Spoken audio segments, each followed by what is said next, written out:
Welcome to Flash Fiction from Giant's Reach by Steve Cook.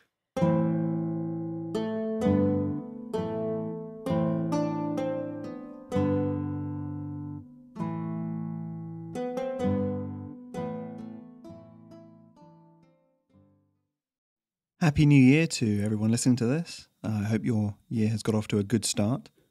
This year on the podcast, I'm going to be taking the world of Giant's Reach through an industrial revolution of sorts. I've got some ideas about where I'd like to take it and some inspirations to draw on, but I think it's time to drag the world I'm writing in out of that sort of middle fantasy time and into something a little more modern. So the podcasts you'll be hearing over the coming weeks will hopefully form part of that evolution. I did a little bit of research on the word train in advance of this episode, and it turns out it's really old. It comes from the French to drag, and it's been used to describe lines of people and a peacock's tail and all sorts of things through history before it came to have the modern meaning that we know now. I really love that sort of thing, getting geeky about a word. This story is about a train, so please enjoy. Train Gang.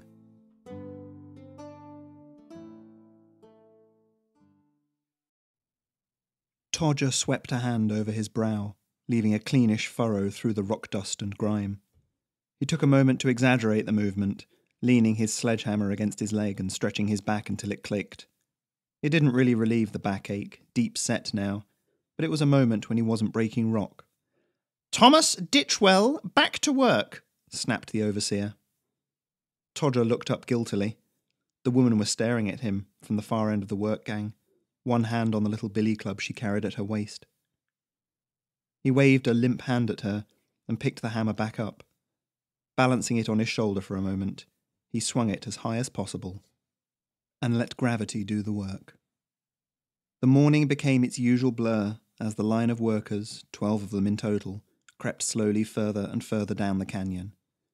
Behind them, another line, some old enough to be in their dotage, were clearing the debris off to the side. Everyone wore the same look under the dust: resignation. Far back, maybe a 10-minute walk if he weren't exhausted, Todger could see the beaver from the Guild of Engineers laying the rails. Even as he watched, the uplift expertly flipped one of the long pieces of steel up as if it were light as a feather. He ran a paw along its length, nodded with satisfaction, then gently laid it in the waiting groove on the ground. It clicked into place, and 2 human engineers attached locking pins. The line of rails stretched off into the heat shimmer of the desert, off beyond sight to the mysterious warehouse at the other end. "Ditchwell, last warning!" Todger hunched his shoulders as the overseer began to stalk towards him. Sorry, he muttered, picking the hammer up and swinging it with renewed vigour. "Just got distracted." "You want your coppers this evening, Ditchwell. You'll make sure you don't get distracted again," she growled. He kept his eyes down until he heard her grunt of satisfaction and the crunch of gravel. The sun was almost directly overhead when a shout came from further up the canyon. "Clear the line! Test coming through! Clear the line!" Wearily, Todger's line broke apart. He dragged his hammer a few metres away before letting it drop, then walked over to the canyon wall, sinking against it gratefully. A man came to sit next to him, thin and wearing a grey shirt that was more patches than original cloth. "Lewis," he said, sticking his hands into Todger's eyeline. Despite the heat, he was wearing gloves. He shook the hand. "Todger, you new at this?" "Couple of days, yeah," Todger said. "You?" "Nah, been at this maybe 6 months now." "What gave it away?" Lewis grinned yellow peg teeth. "Still got that stare about you, like you never seen the rails. What was it? Wife left you with a load of debt? Gambling? Lose your home?" Todger shook his head. "Got caught stealing. I mean, that's what they tell me. I told them I wasn't anywhere near the place, but they didn't believe me. 2 weeks out here." Lewis shrugged and pulled a paper packet out of his shirt pocket. "Could be worse. And you're not in chains or anything?" He shook a lump of chewing tobacco out of the bag and broke it in two. "Want some?" "Sure." He chewed for a moment, letting the bittersweet taste wash around his mouth, then gestured around at the canyon. "Sure, I could run, but where would I go? Took days to get here, even in a wagon, and they've got all the food and water, and they pay us. Could be worse, like you say. I could be rotting in some dungeon." "True." The two men sat in silence, chewing for a couple of minutes. All along the rail, workers had downed tools. A couple of the youngest were playing a half-hearted game, but most were glad of the sit-down.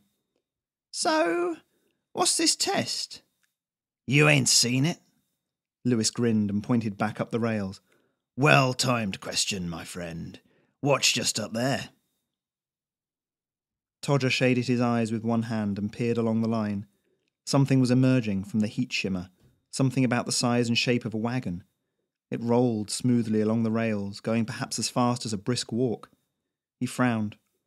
"What is that?" "The engineer folk.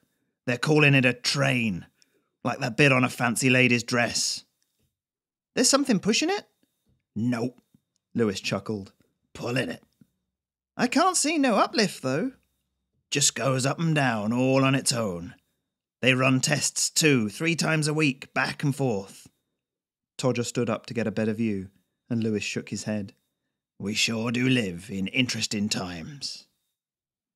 Todger's reply was lost as an explosion rocked the canyon, and chaos descended. You've been listening to flash fiction written for my Patreon, Giant's Reach.